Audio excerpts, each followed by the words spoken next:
पूरे एक हफ्ते हो गए ये सोचते हुए कि तुमको लिखा जाए या फिर ना लिखा जाए।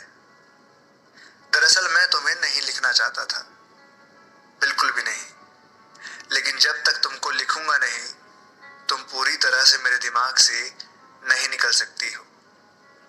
इसलिए आज लिखना पड़ रहा है। तुम खूबसूरत हो, लाजवाब हो और समझदार भी। मैं सख्त बन के गया था वहां पर कि अब की बार कोई भी रोड़ा रास्ते में नहीं आने दूंगा। अर्जुन की तरह सिर्फ चिड़िया की आंख देखूंगा। लेकिन फिर तुम्हें देख लिया और फिर नहीं, उस दिन तुम्हें देखने के बाद भी एक हद तक मैं संभला हुआ था। लेकिन फिर दूसरे दिन भी तुम्हें देख लिया और तीसरे दिन भी, और फिर रोज देखने लगा तुमको। फिर भी मैं समझता था कि मैं संभला हुआ हूं एक हद तक। लेकिन फिर एक दिन मैं लोकल ट्रेन से उतरा। हल्की सी बूंदाबांदी हो रही थी। मैंने अपना छाता निकाला और फिर प्लेटफॉर्म से बाहर आया। बारिश भीगने पर की नहीं थी, इसलिए मैंने छाता बंद करके हाथों में लटका लिया। मेरा घर नजदीक आ चुका था कि किसी ने टोका, हाथ में छाता है फिर भी इतनी बारिश में भीग रहे हो, कमाल है यार। मैं अचानक से चौंका। देखा तो वाकई बारिश बहुत तेज हो रही थी और मैं पूरी तरह भीग चुका था। छाता मेरे दाहिने हाथ में लटक रहा था। वैसे तो शहरों में लोग अपने अपने में बिजी रहते हैं, लेकिन फिर भी मेरी इस हरकत को देखकर दो चार लोग जरूर हंसे होंगे रास्ते में। जानती हो ऐसा क्यों हुआ? क्योंकि उस दिन प्लेटफॉर्म से बाहर निकलते ही कब मैं तुम्हें सोचने लगा और कब तुम में खो गया मुझे पता न चला। मेरा तुम में खोना शुरू हो चुका था। मैं एक बार फिर फिसल चुका था और फिर उस दिन से मैंने तुमको ऑफिशियली देखना और सोचना शुरू कर दिया। ऑफिशियली इसलिए लिख रहा हूं क्योंकि पहले आंखें जबरदस्ती तुम्हारी तरफ घूम जाती थी और मैं तुम्हारी तरफ घुमा देता हूं। पहले दिमाग में तुम चोरी सी आती थी और अब मैं खुद ही तुम्हें बुलाने लगता हूं। अपने सपनों में तुम्हें शामिल करके मैं खोने लगा था। वो सपने जो पहले सिर्फ मेरे होते थे वो अब भी मेरे ही थे, लेकिन उनके आधे से ज्यादा हिस्से में तुम शामिल थी। महीने बीत गए तुमको देखते और सोचते हुए। मैंने अपने ख्वाबों में किस तरह तुमको सजाया था वो अब सोचता हूं तो हंसी आती है मुझे। फिर एक दिन मैंने सोचा कि क्यों ना तुमको कह दिया जाए वो सब जो अब तक मैंने सोचा है। प्लानिंग बनाने लगा। उस दिन क्लास थोड़ी लेट छूटी थी। मैं भागते हुए स्टेशन पर आया तो देखा 5:45 की लोकल लगी हुई थी। मैं जल्दी से उसमें चढ़ा और क्योंकि बैठने की जगह तो थी नहीं, इसलिए गेट के किनारे जाकर खड़ा हो गया।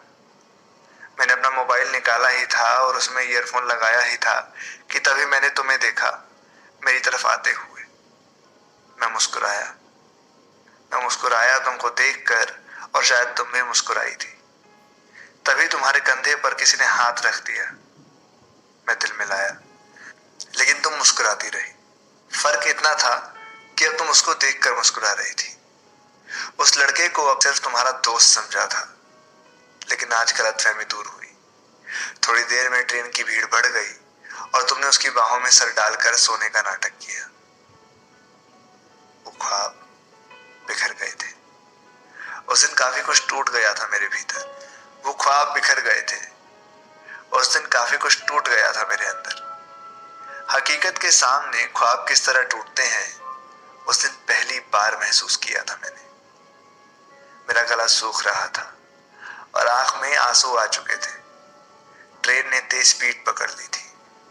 मैंने ईयरफोन कान में लग किया और अपना सिर गेट के बाहर कर लिया ताकि तेज हवाएं मेरे आंख के पानी को आंख में ही रख पाने में मदद कर सके। उस दिन उसके साथ तुम्हें देखना मुझे खुद के लिए short term loss but long term profit लगता है। शॉर्ट टर्म लॉस इसलिए क्योंकि उस वक्त सेमेस्टर चालू था और ऐसा सब होने के बाद एग्जाम के लिए पढ़ पाना मुश्किल था। और लॉन्ग टर्म प्रॉफिट इसलिए क्योंकि कहीं ना कहीं मुझे यकीन था कि तुम्हें प्रपोज करने की प्लानिंग तो मैं जरूर बनाता रहूंगा, लेकिन वो बातें तुम्हें कह पाने की हिम्मत कभी ना कर पाऊंगा। अगर तुम मुझे उसके साथ ना दिखी होती तो मैं अपने वो ख्वाब अब तक न जाने कहां कहां तक बुन डालता। ये बातें मैं इतने यकीन से कह रहा हूँ क्योंकि एक वक्त में मैंने इश्क की फैंटेसी करीब 3 साल तक बुनी थी, लेकिन कह कुछ भी न पाया। क्या तुम यकीन कर सकती हो कि कोई किसी को 8वीं से लेकर 9वीं तक छुप छुप के देखे और उसे ही सोचे, पूरी तरह बर्बाद हो जाए, लेकिन उसके सामने एक लफ्ज भी न फूटे। क्या तुम यकीन कर सकती हो कि इन 3 साल वाले फैंटेसी से गुजर सकने और उसका नतीजा देख लेने के बाद भी कोई फिर से एक बार उसी तरह फैंटेसी बुनने लगे और फिर से 2-2.5 साल तक उसी में मिटता रहे मगर कुछ न कह पाए और उस वक्त के लिए खुद को बर्बाद कर बैठे। मैंने किया था ऐसा और यही वजह थी कि मैं फिर से नहीं बुनना चाहता था उस फैंटेसी को, मगर तुम में उलझ गया था फिर से। शुक्रिया करना चाहूंगा तुम्हारा कि तुमने मेरे वक्त को और मुझे बर्बाद होने से बचा लिया, और संयोग का भी शुक्रिया उस दिन तुमको और मुझे एक दूसरे के सामने लाने के लिए। तुमको मैं नहीं लिखना चाहता था लेकिन लिख दिया, क्योंकि कोई भी चीज मुझे तब तक परेशान करती रहती है जब तक मैं उसे बाहर ना निकाल दूं। दिमाग में चीजें पड़ी पड़ी सड़ने लगती हैं और फिर कुछ दिन बाद वो दिमाग को भी सड़ा देती है। तुम्हारे लिए मेरे सोचे गए वो ख्वाब उस दिन के बाद अक्सर आ जाया करते थे मुझे परेशान करने। तुमको लिखना शायद मुझ पे कर्ज था तुम्हारा, इसलिए लिख दिया। और हाँ, तुम्हारे नाम ये पन्ना आखिरी है। कुछ वक्त मेरी नींद में आने के वास्ते, कुछ वक्त मेरी नींद उड़ाने के वास्ते, कुछ रोज मेरे ख्वाब सजाने के वास्ते, उन ख्वाबों को आज तोड़ के जाने के वास्ते।